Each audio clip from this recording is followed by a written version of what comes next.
Okay, this is like my probably 20th time recording this intro, and I just want to say hello and welcome, and I want to add a little disclaimer before I start about the actual recording itself.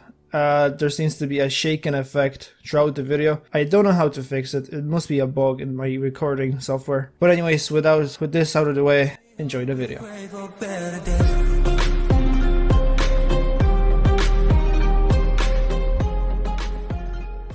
Okay, so the first thing I want to mention about Astral Labyrinth is if you're more of a experienced player, if you have played Warspear Online for a good amount of time, if you have a character that's a decent enough level, you probably know most, if not all, of what I will be talking about in this video, as there really isn't much secrets surrounding this place. But this video is aimed at more the beginners and people who haven't visited Astral Labyrinth as much. But you never know, you might find out something new. There's always that possibility. But yeah, in this video I'm going to be going from the start of how to find and what the place is about to the end, to how to defeat bosses, what can you get from it, and that stuff. So yeah, if you're interested, keep on watching, chill, and let's get in. Okay, so where can you find Astral Labyrinth? Well, it's pretty easy. You can find the Astral Labyrinth right here. You know it's the place because there should be two NPCs there, and above them there should be a portal that leads to the Astral Labyrinth. Now those two NPCs that are there will give you daily quests that award a lot of XP, and to get those daily quests I believe you have to be in at least Town 5 in map 2. Okay, so now that we know how to get the quests for Astral Labyrinth and how to find Astral Labyrinth, let's talk about how to actually go through it. Now I do recommend a full party, and here is how I recommend the party going. Okay, so obviously you need to have a tank. A tank is someone who can take and absorb most of the damage. Now if you're on the Chosen and Firstborn side, I do recommend you trying to find a Warden, as Wardens are probably the best tank in the game. If you're on the MC side, probably Dead Knight or Barb. Now, if you're with Warden and he's decent, you probably don't need a heal. But if you have any other tank, I do recommend at least 2 healers. Everyone else, in my opinion, should be damage. So let's recap. I think you should have minimum of 2 damagers, and then depending on your tank, minimum 2 healers or 2 more damagers. In the clip you're seeing right now, there is a tank, damagers, and there is 1 heal.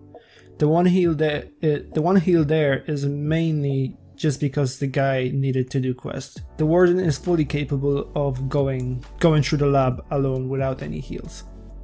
So now that we know what party to have, let's talk about how to actually get through the labyrinth. Well, here's a useful map and a map legend to show you how to get through the labyrinth.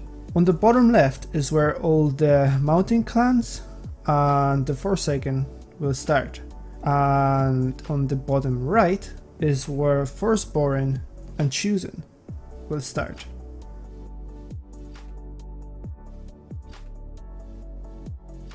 Here's how all the quests look for the old lab, aka Astral Labyrinth.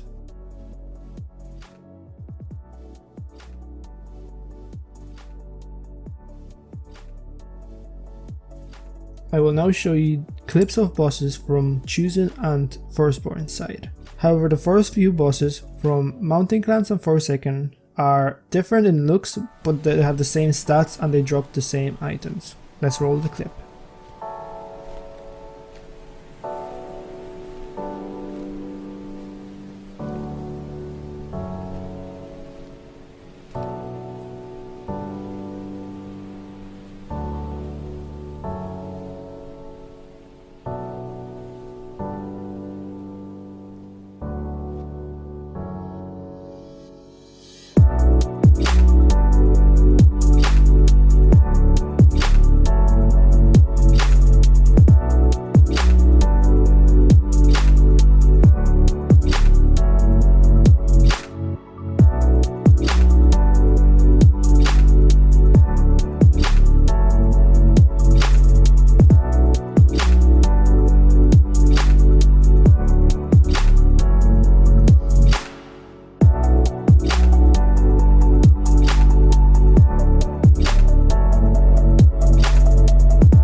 Okay, so there you go.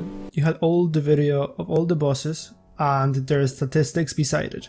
I'm gonna have links to the sources in the description if you want to check them out. I do recommend it because they're good articles, and actually one of them is from forums. It's a bit outdated, but it still does the job. Now there's also 2 more other bosses. They're called Kazakmar and Okoshara, and those are 2 optional bosses, and after defeating both of them you will get I think it's 4 achievements or something like that. So those are optional. I have images of them on the screen right now, and they can be found at the end of the labyrinth. Okay, so those are the basics of the labyrinth. In the articles you can find some more, for example, tactics, or even more smaller details like killing the parasites first and that sort of stuff. But anyway, this is it for the video. I hope you enjoyed. If you want to see a video like this for the new lab, which is harder than this one, then do let me know and I'll make sure to do that video. But yeah, thank you all so much for watching, and I'll see you in the next one. Bye bye.